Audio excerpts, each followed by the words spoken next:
Salutations, everybody. It is Matty here today. Hope you're all doing absolutely excellent. And I know, you clicked on this video with one single question on your mind. Matty, where'd you get that amazing t-shirt from? Did you know Hot Topic is selling Jack and Daxter and Sly Cooper t-shirts in the year of 2025? Not sure what's going on there, but I was all over it. Now, other questions that may be on your mind. One is, why am I so devilishly handsome? The other may be, why don't we have Oblivion Remake in hand yet? So let's talk about at least that third question for a little bit, shall we? All right, I gotta settle the masses first. The big assumption right now is that the Oblivion Remake is fake.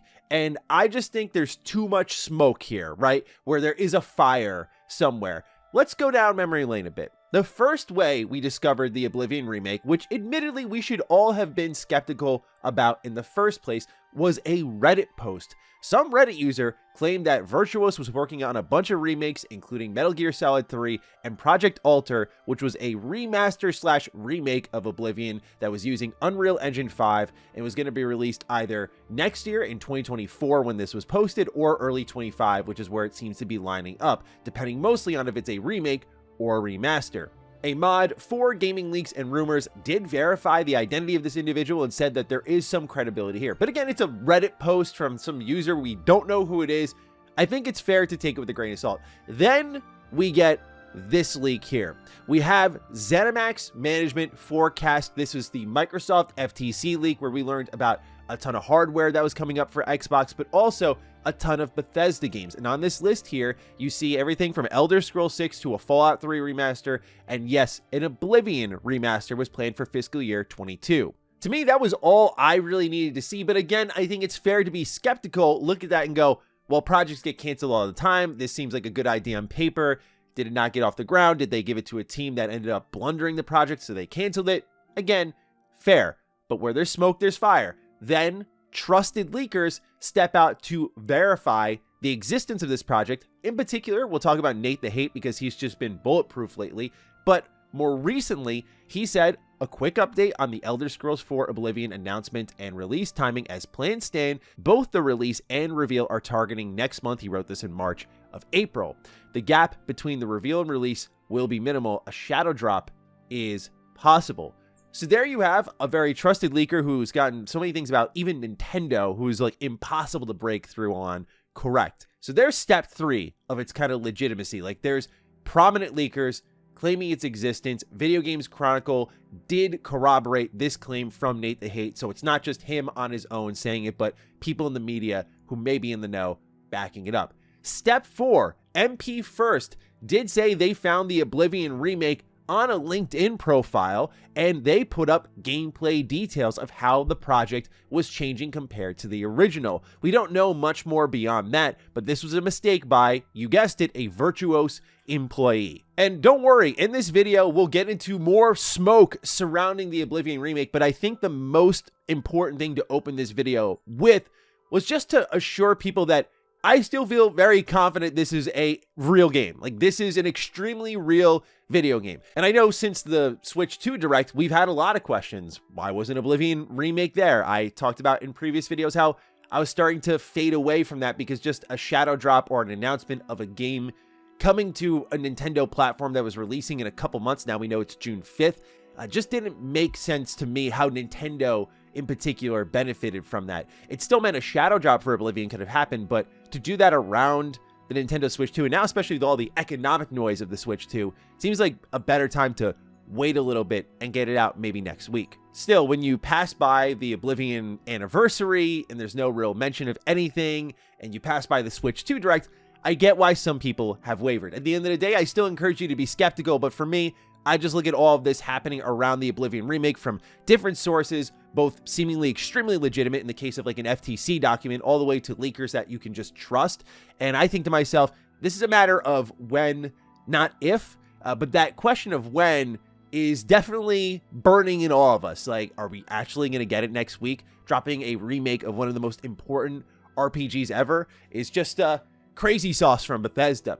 But as I mentioned, we do have more smoke surrounding Oblivion Remake. Indeed, it is movement on the horizon that I think adds more legitimacy to something happening with Oblivion. So if you go over to SteamDB for the Oblivion Deluxe Edition, you'll see that they have now removed all of these trailers.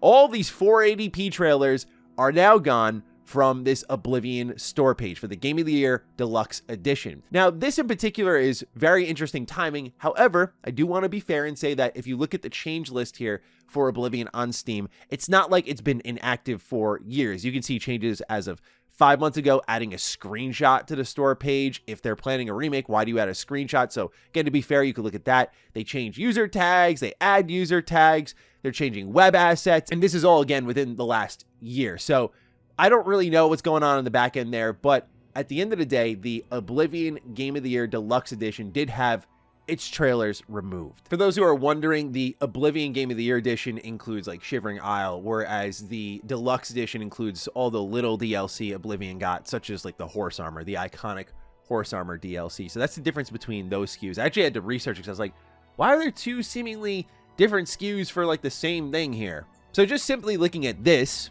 removing trailers from a store page where if you go to it now, you can see on screen here, this is what the Steam store page looks like for Oblivion Game of the Year Deluxe.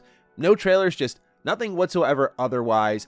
I'm assuming the hope here, at the very least, is that Bethesda is doing this so when people start looking up Oblivion Remaster or Oblivion Remake or whatever things they're going to search to find this thing, they don't get the old game, they get the new one. So there's that, right? There's that movement since the Nintendo Switch 2 Direct. The other thing we have is more comments from Nate the Hate. Whether you trust him or not, up to you. I think he's been, again, pretty bulletproof, especially in this last year. He's just seemingly got so much right that it's easy to trust him at this point. So he's submitted some new comments on the Oblivion Remake. Let's talk about it. He claimed that it would never be released this week, defending himself a little bit. Someone said, will it be released before the 9th of May? A daughter was born, and so Nate says, as things currently stand, yes. So yeah, this is about to be the longest April of all time because, you know, week by week, we're going to be sitting here going, is it this week? Is it today? That's the thing. We don't have a day of pure significance to hold on to and go, it might be this day. There's no events happening in April. That all happened already. There's nothing happening in April. It's just like a ton of games coming out, frankly. And again, when I look at Bethesda, you want to avoid Indiana Jones. That's releasing on the week of the 17th. So I feel like this coming week makes the most sense for Oblivion Remake to drop, because if you're Xbox, who owns Bethesda, you've got things like Game Pass deals for Expedition 33, you've got Towerborn, again, you've got Indie going multi-plat, you've got Forza going multi-plat, South of Midnight just came out, so you don't want to crowd that too much. Do you avoid April 8th, where that game is coming out and can at least generate some conversation on social media, good or bad, who knows? You already saw my review. I'm not super crazy about the game. It's got some great elements to it, but how does Microsoft want to maneuver what will no doubt be like a big announcement for the industry that's going to at least catch a lot of attention compared to your usual game announcements? So there's a lot of moving pieces here, and I feel like next week is the most available, the most free if you're considering all angles, all options. Sorry, South of Midnight, I think you do get blindsided a bit by this one. Time will tell, but I'm on the edge of my seat, and what's funny is if we're trusting Nate the Hate, you know, we're waiting for this Oblivion Remake. And you know what's next is Fallout. That's the thing. We always talk about, oh yeah, Fallout's on that list. Fallout 3 is on the FTC list. That's extremely exciting. Is it like next year or something like that? But Nate the Hate says Oblivion's up first and then Fallout in maybe another 2 to 3 years. So this cycle is going to restart by some point later in 2025 as more breadcrumbs start to trickle out about Fallout 3. Now, 2 to 3 years, chill with that. I don't want to be waiting 2 to 3 years for my baby Fallout 3 to get some sort of remaster or remake. But again, when we looked at the original FTC document, there was a pretty small gap between these two. And I do wonder if Oblivion turned more into a remake, so Fallout 3 in turn will turn into more of a remake. We'll see. But it looks like we should be getting our answer soon. If trailers being removed and leakers reconfirming information, like, yeah, sometime this month, I feel like next week's gotta be the week. There's a little bit of hope, a little bit of cope in that. But for me, the real thing I would reassure is I feel like this is still a real thing. And I get it if people want to have their pride and go, I didn't fall for it, bro. I get it. I'll be the one to take the fall for us, because I just feel there's too much information out there, too much evidence out there to at least not be sniffing something out and thinking it is somewhat possibly real. And naturally, when it is real, we'll be covering it here on the channel, both in like reviews / impressions, as well as just talking about the announcement and what the game does include. But I mean, it's crazy because there's so much. Like, I actually have been holding off on gaming plans because of this remake, because I want to finish Death Stranding before Death Stranding 2 comes out. And as someone who reviews a lot of games, there's just a lot I have to play here. In April in particular, Expedition 33 and Lunar Collection Remaster, like, on my radar. So I just said, you know what? I can't wait for the Lies of P DLC. So I've just been playing this, getting ready for Overture, because it's in Chapter 9 that you can access that expansion. So I was like, all right, I guess I'll just do that, because it's like kind of low investment. I can drop that whenever, because I've already grinded the hell out of Lies of P. But, you know, just knowing that where Oblivion's going to land would be really helpful here, because I do want to finish Death Stranding, and I don't want to commit fully to an open world game when I'm about to drop into another huge open world game, and I still got to finish KCD 2. Like, there's just too many video games. So I'm holding up my gaming plans until I know this thing is real. And I swear if it's announced at the end of April, I'm going to scream, because I just like held off on an open world game I could have probably finished up. But nonetheless, that's all I've got for you today. I just wanted to submit some updated thoughts on the Oblivion remake. Hopefully we see something next week, and naturally when that happens, I'll be all over it. So don't you worry.